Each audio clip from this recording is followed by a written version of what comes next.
ಆಧುನಿಕ ಚೀನಿ ಇತಿಹಾಸದ ಅತ್ಯಂತ ಸೂಕ್ಷ್ಮ ಮತ್ತು ಮರೆಮಾಚಲಾದ ಅಧ್ಯಾಯವೊಂದರ ಭಾಗವಾಗಿರುವ ಜನರಲ್ ಕ್ಸು ಕ್ಸಿನ್ಸಿಯಾನ್ ಯಾರು? ಪೀಪಲ್ಸ್ ಲಿಬರೇಷನ್ ಆರ್ಮಿಯ ಕಮಾಂಡರ್ ಆಗಿದ್ರು ಕ್ಸು ಕ್ಸಿನ್ಸಿಯಾನ್ ಅವರನ್ನ ಕೋರ್ಟ್ ಮಾರ್ಷಲ್ಗೆ ಯಾಕೆ ಒಳಪಡಿಸಲಾಯಿತು?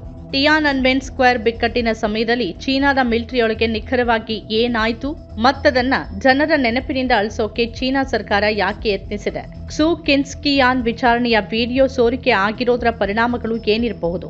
ಚೀನಾದ ಆಂತರಿಕ ಭಯ, ಸೆನ್ಸಾರ್ಶಿಪ್ ವ್ಯವಸ್ಥೆ ಮತ್ತು ಕ್ಸಿ ಜಿನ್ಪಿಂಗ್ ಅವರ ರಾಜಕೀಯದ ಬಗ್ಗೆ ಅದು ಏನ್ ಹೇಳುತ್ತೆ? ಮತ್ತು ಈ ವಿಡಿಯೋ ಸೋರಿಕೆಯ ನಂತರ ಚೀನಾ ಸರ್ಕಾರ ಹೇಗೆ ಪ್ರತಿಕ್ರಿಯಿಸಬಹುದು? ಕೆಲವು ಸತ್ಯಗಳು ಆಯುಧಗಳಿಗಿಂತ ಯಾಕೆ ಹೆಚ್ಚು ಅಪಾಯಕಾರಿ ಅನ್ನೋದು ಕ್ಸು ಕ್ಸಿನ್ಸಿಯಾನ್ ಕಥೆಯೊಂದಿಗೆ ತೆರೆದುಕೊಳ್ಳುತ್ತೆ.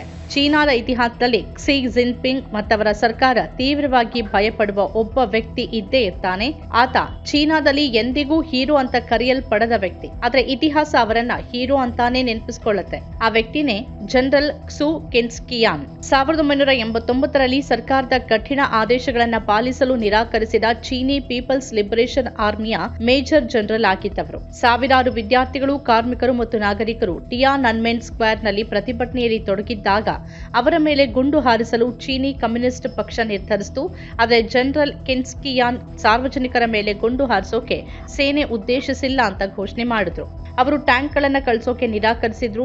ಅವರು ತಮ್ಮ ವೃತ್ತಿ ಜೀವನ, ಸ್ವಾತಂತ್ರ್ಯ ಮತ್ತು ಬಹುಶಃ ತಮ್ಮ ಜೀವವನ್ನೇ ಪಣಕ್ಕಿಟ್ಟು ಚೀನಾ ಸರ್ಕಾರದ ಆದೇಶವನ್ನ ಧಿಕ್ಕರಿಸಿದ್ರು. ಟಿಯಾನನ್ಮೆನ್ ಸ್ಕ್ವೇರ್ನಲ್ಲಿ ಆ ರಾತ್ರಿ ಚೀನಾದ ಆಳ್ವಿಕೆಯ ಕರಾಳ ಅಧ್ಯಾಯವಾಗಿತ್ತು. ಬೀದಿಗಳು ಟ್ಯಾಂಕ್ಗಳ ಘರ್ಜನೆ, ಗುಂಡಿನ ಶಬ್ದ ಮತ್ತು ರಕ್ತಸಿಕ್ತ ನೆಲದಿಂದ ತುಂಬಿದ್ವು. ಚೀನಾ ಇಂದಿಗೂ ಅದನ್ನ ಒಪ್ಪಲು, ನೆನಪಿಸಿಕೊಳ್ಳಲು ನಿರಾಕರಿಸುತ್ತೆ. ಕಾನೂನು ಮತ್ತು ಸುವ್ಯವಸ್ಥೆ ಮರಳಿದೆ ಅಂತ ಚೀನಾ ಸರ್ಕಾರ ಹೇಳಿಕೊಂಡಿತಾದ್ರೂ ಜನರನ್ನ ಹತ್ತಿಕ್ಕಲಾಯಿತು ಅಂತ ಜಗತ್ತು ನೋಡ್ತು. ಪ್ರತಿಭಟನಾ ನಿರತ ವಿದ್ಯಾರ್ಥಿಗಳ ಮೇಲೆ ಗುಂಡು ಹಾರಿಸಲಾಯಿತು. ಆ ಕ್ರೌರ್ಯದ ನಡುವೆ ಕ್ಸು ಕ್ಸಿನ್ಸಿಯಾನ್ ಆದೇಶವನ್ನ ಕಾನೂನು ಬಾಹಿರ ಅಂತ ಘೋಷಿಸಿದ್ರು. ನಂತರದ ಘಟನೆಗಳು ಯಾವುದೇ ಸರ್ವಾಧಿಕಾರಿ ಆಡಳಿತ ಮಾಡುವ ರೀತಿಯಲ್ಲೇ ಇದ್ವು. ಕ್ಸಿನ್ಸಿಯಾನ್ ಅವರನ್ನ ಮುಚ್ಚಿದ ಕೋಣೆಯಲ್ಲಿ ಕೋರ್ಟ್ ಮಾರ್ಷಲ್ ಮಾಡಲಾಯಿತು. ಅವರ ಮಾತುಗಳನ್ನ ದಾಖಲಿಸಲಾಗಿತ್ತು, ಆದರೆ ಅದನ್ನೆಂದೂ ಬಹಿರಂಗಗೊಳಿಸಿರಲಿಲ್ಲ. ದಶಕಗಳಿಂದ ಆ ಮಾತುಗಳನ್ನ ಮತ್ತು ಸಂಭಾಷಣೆಯನ್ನ ಇತಿಹಾಸದಿಂದ ಅಳಿಸಿ ಹಾಕೋಕೆ ಅಥವಾ ಮರೆಮಾಚೋಕೆ ಪ್ರಯತ್ನಿಸಲಾಯಿತು. ಚೀನಾ ತನ್ನ ಶಾಲೆಗಳಲ್ಲಿ ಟಿಯಾನನ್ಮೆನ್ ಸ್ಕ್ವೇರ್ ಘಟನೆಯನ್ನ ಕಲಿಸಲಿಲ್ಲ. ಜನರಲ್ ಅವರ ಭಿನ್ನಾಭಿಪ್ರಾಯವನ್ನ ಇಡೀ ದೇಶದಿಂದ ದೂರವಿಡಲಾಗಿತ್ತು. ಆದರೆ ಅವರು ಹೇಳಿದಂತೆ ಇತಿಹಾಸವನ್ನ ಎಂದಿಗೂ ಸಂಪೂರ್ಣವಾಗಿ ಸಮಾಧಿ ಮಾಡೋಕ್ಕಾಗೋದಿಲ್ಲ. ಈಗ 2025ರಲ್ಲಿ ಜನರಲ್ ಕ್ಸು ಕ್ಸಿನ್ಸಿಯಾನ್ ಅವರ ಕೋರ್ಟ್ ಮಾರ್ಷಲ್ನ ವಿಡಿಯೋ ಇದ್ದಕ್ಕಿದ್ದಂತೆ ಸೋರಿಕೆಯಾಗಿದೆ. ಇದು 6 ಗಂಟೆ 19 ನಿಮಿಷಗಳ ವಿಡಿಯೋ. ಅದರಲ್ಲಿ ಕ್ಸಿನ್ಸಿಯಾನ್ ಅವರು ಗುಂಡು ಹಾರಿಸೋಕೆ ಮತ್ತು ಸೈನ್ಯವನ್ನ ಕಳಿಸೋಕೆ ಯಾಕೆ ನಿರಾಕರಿಸಿದ್ರು ಅನ್ನೋದನ್ನ ಶಾಂತವಾಗಿ ವಿವರಿಸ್ತಾರೆ. ಈ ವಿಡಿಯೋ ಕ್ಸಿ ಜಿನ್ಪಿಂಗ್ ಅವರ ಚೀನಾಗೆ ಕನ್ನಡಿ ಹಿಡಿದಿದೆ. ಯಾಕಂದ್ರೆ ಇಂದಿನ ಚೀನಾ ಕೂಡ ಅದೇ ಭಯದ ಮೇಲೆ ಬದುಕ್ತಿದೆ. ಪ್ರಶ್ನೆಗಳ ಭಯ, ಸತ್ಯದ ಭಯ ಮತ್ತು ವ್ಯವಸ್ಥೆಯೊಳಗೆ ಯಾರಾದ್ರೂ ನಿಮ್ಮ ಆದೇಶ ತಪ್ಪು ಅಂತ ಹೇಳಬಹುದು ಅನ್ನೋ ಭಯ. ಅಂತಹ ಪರಿಸ್ಥಿತಿ ಎದುರಾದ್ರೆ ಕ್ಸಿ ಜಿನ್ಪಿಂಗ್ ನಂತಹ ನಿರಂಕುಶ ನಿಯಂತ್ರಣ ಬಯಸೋರು ಭಯಭೀತರಾಗಬೇಕು. ಚೀನಿ ಅಧಿಕಾರಿಯ ಈ ವಿಡಿಯೋ ಸೋರಿಕೆ ಆಗಿರೋದ್ರಿಂದ ಖಂಡಿತವಾಗೂ ಕ್ಸಿ ಜಿನ್ಪಿಂಗ್ ಅವರ ಸಂಪೂರ್ಣ ನಿಯಂತ್ರಣದ ಇಮೇಜ್ಗೆ ಚೀನಾದಲ್ಲಿ ಎಲ್ಲವೂ ಚೆನ್ನಾಗಿ ನಡೀತಿದೆ ಅನ್ನೋ ಭ್ರಮೆಗೆ ಹೊಡೆತ ಕೊಟ್ಟಿದೆ. ಚೀನಾದ ಕ್ರೌರ್ಯವನ್ನ ಜಗತ್ತಿಗೆ ಬಹಿರಂಗಪಡಿಸಿದೆ. ಎಲ್ಲರೂ ಅದರ ಬಗ್ಗೆ ಕೇಳಿದ್ರು. ನಾಗರಿಕರ ಮೇಲೆ ಗುಂಡು ಹಾರಿಸೋಕೆ ನಿರಾಕರಿಸಿದ ಜನರಲ್ಗೆ ಚೀನಾ ಏನು ಮಾಡಿದೆ ಅಂತ ಈಗ ಅವರು ನೋಡಿದ್ದಾರೆ. ಒಂದು ಪಕ್ಷ ಒಂದು ರಾಷ್ಟ್ರ ಎಂಬ ತತ್ವ ಅನುಸರಿಸುವ ಚೀನಾದಲ್ಲೂ ಭಿನ್ನಾಭಿಪ್ರಾಯವಿದೆ ಮತ್ತು ವ್ಯವಸ್ಥೆಯ ಒಳಗೆ ಈ ವಿಡಿಯೋವನ್ನ ಜಗತ್ತಿಗೆ ಬಹಿರಂಗಪಡಿಸುವ ಅಪಾಯವನ್ನ ತೆಗೆದುಕೊಳ್ಳುವ ಜನ ಇನ್ನೂ ಇದ್ದಾರೆ ಅನ್ನೋದಕ್ಕೆ ಈ ವಿಡಿಯೋ ಪುರಾವೆಯಾಗಿದೆ. ಟಿಯಾನನ್ಮೆನ್ ಸ್ಕ್ವೇರ್ ಘಟನೆ ಡೆಂಗ್ ಕ್ಸಿಯಾಪಿಂಗ್ ಅಧಿಕಾರಾವಧಿಯಲ್ಲಿ ಸಂಭವಿಸಿದೆ. ಡೆಂಗ್ ಕ್ಸಿಯಾಪಿಂಗ್ ನಂತರ ಕ್ಸಿ ಜಿನ್ಪಿಂಗ್ ಚೀನಾದ ನಾಯಕರಾಗಿ ಹೊರಹೊಮ್ಮಿದ್ದಾರೆ. ಅವರು 2013ರಿಂದ ಅಧಿಕಾರದಲ್ಲಿದ್ದಾರೆ. ಇಲ್ಲಿಯವರೆಗೆ ಅವರು ಹಲವಾರು ಮಿಲಿಟರಿ ಜನರಲ್ಗಳನ್ನು ತೆಗೆದುಹಾಕಿದ್ದಾರೆ ಅಥವಾ ಕಣ್ಮರೆಯಾಗುವಂತೆ ಮಾಡಿದ್ದಾರೆ. ಕೆಲವರಿಗೆ ಏನಾಯ್ತು ಅನ್ನೋದೇ ಇನ್ನೂ ತಿಳಿದಿಲ್ಲ. ಇದೇ ವರ್ಷ ಆಗಸ್ಟ್ನಲ್ಲಿ ಬ್ಲೂಮ್ಬರ್ಗ್ ಈ ವಿಷಯದ ಬಗ್ಗೆ ವಿವರವಾದ ವರದಿ ಪ್ರಕಟಿಸಿತ್ತು. ಆ ವರದಿಯ ಪ್ರಕಾರ ಕ್ಸಿ ಜಿನ್ಪಿಂಗ್ ತಮ್ಮ 3ನೇ ಅವಧಿಯಲ್ಲಿ 14 ಹಿರಿಯ ಮಿಲಿಟರಿ ಅಧಿಕಾರಿಗಳ ನಾಪತ್ತೆಗೆ ಕಾರಣರಾಗಿದ್ದಾರೆ. ಅವರು ಕೇವಲ ಭಿನ್ನಮತೀಯರ ಅಥವಾ ಕ್ಸಿ ಜಿನ್ಪಿಂಗ್ ಹೇಳುವಂತೆ ಭ್ರಷ್ಟರ. ಇವೆಲ್ಲವೂ ಕ್ಸಿ ಜಿನ್ಪಿಂಗ್ ಅವರ ಭಯವನ್ನ ಪ್ರತಿಬಿಂಬಿಸುತ್ತೆ. ಈಗ ಇದೇ ರೀತಿಯ ಪ್ರಮುಖ ಐತಿಹಾಸಿಕ ಭಿನ್ನಮತದ ವಿಡಿಯೋ ಸೋರಿಕೆಯಾದಾಗ ಅದು ಕ್ಸಿ ಜಿನ್ಪಿಂಗ್ ಪಾಲಿಗೆ ಕಳವಳಕಾರಿಯಾಗಿದೆ. ಜನರಲ್ ಕ್ಸು ಕ್ಸಿನ್ಸಿಯಾನ್ ಅವರ ಕೋರ್ಟ್ ಮಾರ್ಷಲ್ನ ಸೋರಿಕೆಯಾದ ವಿಡಿಯೋದಲ್ಲಿ ಬಹಿರಂಗಗೊಂಡಿರೋದೇನು ಮತ್ತು ಅದು ಆಗಿನ ಈಗಿನ ಚೀನಾದ ಬಗ್ಗೆ ಏನ್ ಹೇಳುತ್ತೆ?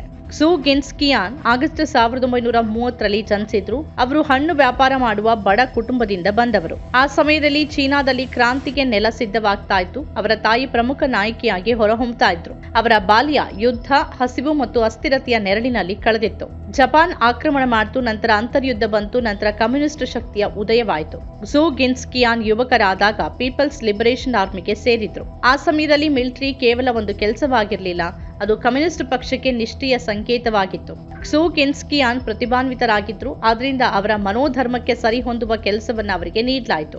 ಅವರು ಫೈಲ್ಗಳನ್ನ ನಿರ್ವಹಿಸಬೇಕಾಗಿತ್ತು ಮತ್ತು ಮೇಲಿನಿಂದ ಬಂದ ಆದೇಶಗಳ ಮೇಲೆ ವಿಶ್ಲೇಷಣೆಯನ್ನ ನೀಡಬೇಕಾಗಿತ್ತು. ಇದೆಲ್ಲವೂ ಅವರನ್ನ ಹಿರಿಯ ಅಧಿಕಾರಿಗಳ ಗಮನಕ್ಕೆ ತಂತು. ಕ್ರಮೇಣ ಅವರನ್ನ ಸೂಕ್ಷ್ಮ ಪ್ರದೇಶಗಳಲ್ಲಿ ನಿಯೋಜನೆ ಮಾಡಲಾಯಿತು ಮತ್ತು ಅವರ ಜವಾಬ್ದಾರಿಗಳು ಹೆಚ್ಚಾದವು. ಕಮಾಂಡರ್ ಮಟ್ಟಕ್ಕೆ ಬಡ್ತಿ ಪಡೆದ್ರು. ಬಿಕ್ಕಟ್ಟಿನ ಸಮಯದಲ್ಲಿ ಯಾವುದೇ ಪ್ರಶ್ನೆ ಇಲ್ಲದೆ ಆದೇಶಗಳನ್ನ ಪಾಲಿಸುವ ಅಧಿಕಾರಿಗಳ ಅಗತ್ಯವಿತ್ತು. ಹೊರಗಿನಿಂದ ಕ್ಸೂ ಗಿನ್ಸ್ಕಿಯಾನ್ ಕೂಡ ಹಾಗೆ ಕಂಡಿದ್ದರಾದ್ರೂ ಆಳದಲ್ಲಿ ಅವರು ಸೈನ್ಯವನ್ನ ಸಾರ್ವಜನಿಕರಿಂದ ಭಿನ್ನವಾಗಿ ನೋಡಲಿಲ್ಲ. ಅವರ ಈ ಮನೋಧರ್ಮ 1989ರ ಟಿಯಾನನ್ಮೆನ್ ಸ್ಕ್ವೇರ್ ಘಟನೆಯಲ್ಲಿ ಬಹಿರಂಗವಾಗಿ ವ್ಯಕ್ತವಾಗಿತ್ತು. ಕಮ್ಯುನಿಸ್ಟ್ ಪಕ್ಷದ ನಾಯಕ ಹೂ ಯೋಬಾಂಗ್ ಮರಣದ ನಂತರ ವಿದ್ಯಾರ್ಥಿಗಳು ಸುಧಾರಣೆಗೆ ಒತ್ತಾಯಿಸಿ ಭ್ರಷ್ಟಾಚಾರದ ವಿರುದ್ಧ ಪ್ರತಿಭಟನೆ ಆರಂಭಿಸಿದ್ರು. ಟಿಯಾನನ್ಮೆನ್ ಸ್ಕ್ವೇರ್ ಪ್ರತಿಭಟನೆಗಳು ಬೀಜಿಂಗ್ನಲ್ಲಿ ವಿದ್ಯಾರ್ಥಿಗಳು, ಕಾರ್ಮಿಕರು ಮತ್ತು ನಾಗರಿಕರು ನಡೆಸಿದ ಪ್ರಜಾಪ್ರಭುತ್ವದ ಪರ ಪ್ರತಿಭಟನೆಗಳಾಗಿದ್ವು. ಆದರೆ ಜೂನ್ 4, 1989ರ ರಾತ್ರಿ ಚೀನಾ ಸೇನೆ ಬಲಪ್ರಯೋಗ ಮಾಡಿದ್ರಿಂದ ಹತ್ಯಾಕಾಂಡವೇ ನಡೆದು ಹೋಯಿತು. ಸಾವಿರಾರು ಜನ ಕೊಲ್ಲಲ್ಪಟ್ರು. ಇವತ್ತಿಗೂ ಅದನ್ನ ಚೀನಾ ಒಪ್ಕೊಳ್ಳೋಕೆ ನಿರಾಕರಿಸುತ್ತೆ. ಸತ್ಯವನ್ನ ನಿಗ್ರಹಿಸಲಾಗಿದೆ. ಟಿಯಾನನ್ಮೆನ್ ಚೌಕ ಮತ್ತು ಸುತ್ತಮುತ್ತಲಿನ ಬೀದಿಗಳಲ್ಲಿ ನಿರಾಯುಧ ಜನರನ್ನ ಕೊಲ್ಲಲಾಯಿತು ಮತ್ತು ಬೆಳಗ್ಗೆ ಹೊತ್ತಿಗೆ ಇಡೀ ಪ್ರದೇಶ ತೆರವುಗೊಳಿಸಲಾಗಿತ್ತು. ಆ ಹೊತ್ತಲ್ಲಿ ಪ್ರತಿಭಟನಾಕಾರರ ಮೇಲೆ ಗುಂಡು ಹಾರಿಸುವಂತೆ ಚೀನಾ ಸರ್ಕಾರ ನೀಡಿದ್ದ ಆದೇಶ ನಿರಾಕರಿಸಿದ್ದ ಜನರಲ್ ಕ್ಸೂ ಗಿನ್ಸ್ಕಿಯಾನ್ ಅವರ ವಿಡಿಯೋ ಈಗ ವ್ಯಾಪಕವಾಗಿ ಚರ್ಚೆಯಾಗ್ತಿದೆ. ನ್ಯೂಯಾರ್ಕ್ ಟೈಮ್ಸ್ ಮತ್ತು ದಿ ಗಾರ್ಡಿಯನ್ ನಂತಹ ಅಮೆರಿಕನ್ ಮತ್ತು ಬ್ರಿಟಿಷ್ ಪತ್ರಿಕೆಗಳು ಈ ವಿಡಿಯೋದ ಬಗ್ಗೆ ದೀರ್ಘ ಲೇಖನಗಳನ್ನ ಬರೀತಿವೆ. ವಿಡಿಯೋವನ್ನ ಯಾರು ಸೋರಿಕೆ ಮಾಡಿದ್ದಾರೆ ಅನ್ನೋದು ಯಾರಿಗೂ ಖಚಿತವಾಗಿ ತಿಳಿದಿಲ್ಲ. 4 ವಾರಗಳ ಹಿಂದೆ ಯೂಟ್ಯೂಬ್ಗೆ ಅಪ್ಲೋಡ್ ಮಾಡಲಾಗಿದೆ. ನವೆಂಬರ್ 26, 2025ರಂದು ವಿಡಿಯೋ ಜಪಾನೀಸ್ ಮೂಲದ ಯೂಟ್ಯೂಬ್ ಚಾನೆಲ್ನಲ್ಲಿ ಕಾಣಿಸಿಕೊಳ್ತು. ಈ ಚಾನೆಲ್ ವಾಂಗ್ ಜಿಯಾನ್ ಎಂಬ ಚೀನಿ ಪತ್ರಕರ್ತರಿಗೆ ಸೇರಿದ್ದು, ಅವರು ಭದ್ರತಾ ಕಾರಣಗಳಿಗಾಗಿ ಚೀನಾವನ್ನ ತೊರೆದು ಜಪಾನ್ನಿಂದ ಕೆಲಸ ಮಾಡ್ತಿದ್ದಾರೆ. ಅವರ ಚಾನೆಲ್ ಬೆನ್ನಲ್ಲೇ ಹಲವಾರು ಇತರ ಯೂಟ್ಯೂಬ್ ಚಾನೆಲ್ಗಳು ವಿಡಿಯೋ ಅಪ್ಲೋಡ್ ಮಾಡಿವೆ. ಅದು ಲಕ್ಷಾಂತರ ವ್ಯೂಸ್ ಪಡೆದಿದೆ. ಆದರೂ ಅದರ ಮೂಲ ಇನ್ನೂ ತಿಳಿದಿಲ್ಲ. 1989ರಲ್ಲಿ ಟಿಯಾನನ್ಮೆನ್ ಸ್ಕ್ವೇರ್ ಘಟನೆ ನಡೆದಾಗ ಕೆಲ ಚೀನಿ ಸೇನಾಧಿಕಾರಿಗಳು, ಕೆಲವು ಜನರಲ್ಗಳು ಆದೇಶಗಳನ್ನು ಧಿಕ್ಕರಿಸಿದ್ದಾರೆ ಅನ್ನೋದು ಸಾರ್ವಜನಿಕರಿಗೆ ತಿಳಿದಿತ್ತು. ಆದರೂ ಅದು ವದಂತಿಯ ರೂಪದಲ್ಲೇ ಉಳಿದಿತ್ತು. ಆದರೆ ಈಗ ಎಲ್ಲ ಬಯಲಾಗಿದೆ. ಗಿನ್ಸ್ಕಿಯಾನ್ ಅವರ ಕೋರ್ಟ್ ಮಾರ್ಷಲ್ ಏನಾಯಿತು, ಯಾರು ಆದೇಶಗಳನ್ನ ನೀಡಿದ್ರು ಮತ್ತು ಯಾವಾಗ ಅಂತ ವಿವರವಾಗಿ ವಿಡಿಯೋ ಬಹಿರಂಗಪಡಿಸುತ್ತೆ. ಕೋರ್ಟ್ ಮಾರ್ಷಲ್ನಲ್ಲಿ ಗಿನ್ಸ್ಕಿಯಾನ್ ಅವರನ್ನ ಪ್ರಶ್ನೆ ಮಾಡೋರು ಅವರನ್ನ ಹೇಗಾದ್ರೂ ಸೋಲ್ಸೋಕೆ ಉದ್ದೇಶಿಸಿರುವುದು ಕಾಣಿಸುತ್ತೆ ಅಂತ ವಿಶ್ಲೇಷಿಸಲಾಗಿದೆ. ಗಿನ್ಸ್ಕಿಯಾನ್ ಮಾತ್ರ ಶಾಂತವಾಗಿಯೇ ಉತ್ತರಿಸುತ್ತಾರೆ. ವಿಚಾರಣೆ ಸಮಯದಲ್ಲಿ ಗಿನ್ಸ್ಕಿಯಾನ್ ಅವರಿಗೆ 55 ವರ್ಷ ವಯಸ್ಸಾಗಿತ್ತು. ಅವರು ಎಲ್ಲ ಶ್ರೇಣಿಗಳು ಮತ್ತು ಸವಲತ್ತುಗಳಿಂದ ವಂಚಿತರಾದರು. ಅವರು 15ನೇ ವಯಸ್ಸಿನಿಂದ ಸೈನ್ಯದಲ್ಲಿ ಸೇವೆ ಸಲ್ಲಿಸ್ತಾ ಇದ್ರು ಮತ್ತು 1988ರಲ್ಲಿ ಮೇಜರ್ ಜನರಲ್ ಹುದ್ದೆಗೆ ಏರಿದ್ರು. ಆದೇಶ ಉಲ್ಲಂಘನೆ ಮಾಡಿದಾಗ ಅವರನ್ನ ತಕ್ಷಣವೇ ಬಂಧಿಸಲಿಲ್ಲ. ಜನವರಿ 9, 1990ರಂದು ಮಾರ್ಷಲ್ ಕಾನೂನು ಉಲ್ಲಂಘಿಸಿದ ಆರೋಪದ ಮೇಲೆ ಬಂಧಿಸಲಾಯಿತು. ಅವರು ಈ ಹಿಂದೆ ಕಣ್ಗಾವಲಿನಲ್ಲಿದ್ದರು. ವಿಡಿಯೋದಲ್ಲಿ ಅವರು ತಮ್ಮ ಭಿನ್ನಾಭಿಪ್ರಾಯಕ್ಕೆ ಹಲವಾರು ಕಾರಣಗಳನ್ನ ವಿವರಿಸುತ್ತಾರೆ. ಆ ಆದೇಶ ಪಾಲಿಸೋದ್ರಿಂದ ತನಗೆ ಸರ್ಕಾರದಿಂದ ಗೌರವ ಸಿಗುತ್ತಿತ್ತಾದ್ರೂ ಇತಿಹಾಸದಲ್ಲಿ ಜಾಗ ಇರ್ತಿರ್ಲಿಲ್ಲ ಅಂತ ಹೇಳಿದ್ದಾರೆ. ವಿಡಿಯೋದ ಕೊನೆಯಲ್ಲಿ ಅವರು ಕಮ್ಯುನಿಸ್ಟ್ ಪಕ್ಷದ ಸಂವಿಧಾನ ಒಬ್ಬ ಸದಸ್ಯನಿಗೆ ತನ್ನ ಅಭಿಪ್ರಾಯಗಳನ್ನು ವ್ಯಕ್ತಪಡಿಸುವ ಮತ್ತು ನಾಯಕತ್ವದ ತಪ್ಪು ನಿರ್ಧಾರಗಳನ್ನು ಒಪ್ಪದ ಹಕ್ಕನ್ನ ಖಾತ್ರಿಪಡಿಸುತ್ತೆ ಅಂತ ಹೇಳ್ತಾರೆ. ನಾಗರಿಕರ ಪ್ರಾಣ ಕಾಪಾಡೋಕೆ ಶಾಂತಿಯುತ ಮತ್ತು ರಾಜಕೀಯ ಪರಿಹಾರ ಬಯಸಿ ಆ ನಿರ್ಧಾರ ತೆಗೆದುಕೊಂಡಿದ್ದಾಗಿ ಹೇಳಿದ್ದಾರೆ. ಆ ಹೊತ್ತಲ್ಲಿ ತನ್ನ ಅಭಿಪ್ರಾಯಗಳು ಪಕ್ಷದ ನಿರ್ಧಾರಕ್ಕಿಂತ ಭಿನ್ನವಾಗಿದ್ವು ಮತ್ತು ತಾನು ಆತ್ಮಸಾಕ್ಷಿಗೆ ವಿರುದ್ಧವಾಗಿ ಹೋಗೋಕೆ ಸಾಧ್ಯವಿರಲಿಲ್ಲ ಅಂತ ಹೇಳಿದ್ದಾರೆ. ಕೋರ್ಟ್ ಮಾರ್ಷಲ್ ಸಮಯದಲ್ಲಿ ಅವರನ್ನ ಸೈನ್ಯದಿಂದ ಹೊರಹಾಕಲಾಗಿತ್ತು ಮತ್ತು ಪಕ್ಷದಿಂದಲೂ ತೆಗೆಯಲಾಗಿತ್ತು. ಅವರನ್ನ ಹಲವಾರು ವರ್ಷಗಳ ಕಾಲ ಜೈಲಿನಲ್ಲಿ ಇರಿಸಲಾಯಿತು. ಆದರೆ ಚೀನಾದ ದಾಖಲೆಗಳು ಕೇವಲ 5 ವರ್ಷ ಅಂತ ಹೇಳುತ್ತೆ. ಶಿಕ್ಷೆಯನ್ನ ಪೂರ್ಣಗೊಳಿಸಿದ ನಂತರವೂ ಅವರು ಉಳಿದ ಜೀವನವನ್ನ ಕಣ್ಗಾವಲಿನಲ್ಲೇ ಕಳಿಬೇಕಾಯಿತು. ಜನವರಿ 8, 2021ರಂದು ಗಿನ್ಸ್ಕಿಯಾನ್ ನಿಧನರಾದರು. ಯಾರೋ ಅನಾಮಿಕ ಅನ್ನುವಂತೆ ಅವರ ಬದುಕು ಕೊನೆಗೊಂಡಿತ್ತು. ಅವರ ಅಂತ್ಯಕ್ರಿಯೆಯ ಯಾವುದೇ ಫೋಟೋಗಳನ್ನ ಬಿಡುಗಡೆ ಮಾಡಲಿಲ್ಲ ಅಥವಾ ಬಿಡುಗಡೆ ಮಾಡೋಕೆ ಅವಕಾಶ ನೀಡಲಿಲ್ಲ. ಅಧಿಕಾರ ಮತ್ತು ಆತ್ಮಸಾಕ್ಷಿಯ ನಡುವಿನ ಘರ್ಷಣೆಯ ಈ ಕಥೆಯನ್ನ ಚೀನಾ ಸರ್ಕಾರ ಯಾವತ್ತೂ ನೆನಪು ಮಾಡ್ಕೊಳ್ಳೋಕೆ ಬಯಸೋದಿಲ್ಲ. ಟಿಯಾನನ್ಮೆನ್ ಮೇಲೆ ಗುಂಡು ಹಾರಿಸಿದವರ ಹೆಸರುಗಳನ್ನ ಚೀನಾ ದಾಖಲೆಗಳಿಂದ ಅಳಿಸಿ ಹಾಕಿದೆ. ಆದರೆ ದಶಕಗಳ ನಂತರ ಚೀನಾ ಸರ್ಕಾರದ ಅವತ್ತಿನ ಆದೇಶ ಧಿಕ್ಕರಿಸಿ ಗುಂಡು ಹಾರಿಸಲು ನಿರಾಕರಿಸಿದ್ದ ಅಧಿಕಾರಿಯ ಹೆಸರು ಜಗತ್ತಿಗೆ ತಿಳಿಯುವಂತಾಗಿದೆ.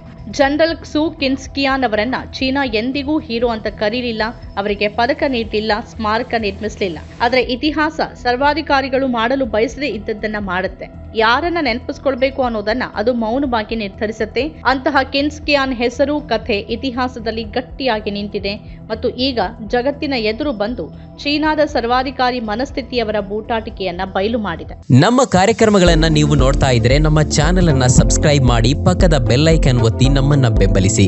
ಹಾಗೆ ನಮ್ಮ ಕಾರ್ಯಕ್ರಮಗಳನ್ನ ಲೈಕ್ ಮಾಡಿ, ಕಮೆಂಟ್ ಮಾಡಿ, ಅದನ್ನ ಬೇರೆಯವರಿಗೂ ವಾಟ್ಸ್ಆಪ್ ಮೂಲಕ ಶೇರ್ ಮಾಡಿ. ನೀವು ಹೀಗೆ ಮಾಡಿದಾಗ ನಮ್ಮ ಚಾನೆಲ್ ಮತ್ತಷ್ಟು ಜನರಿಗೆ ತಲುಪಲು ನೀವು ನಮ್ಮೊಂದಿಗೆ ಸಹಕರಿಸಿದ ಹಾಗಾಗುತ್ತೆ. ಇದು ನೀವು ಯಾವುದೇ ಖರ್ಚಿಲ್ಲದೆ ಕೆಲವೇ ಸೆಕೆಂಡುಗಳಲ್ಲಿ ನೀಡಬಹುದಾದ ಸಹಕಾರ. ಧನ್ಯವಾದಗಳು.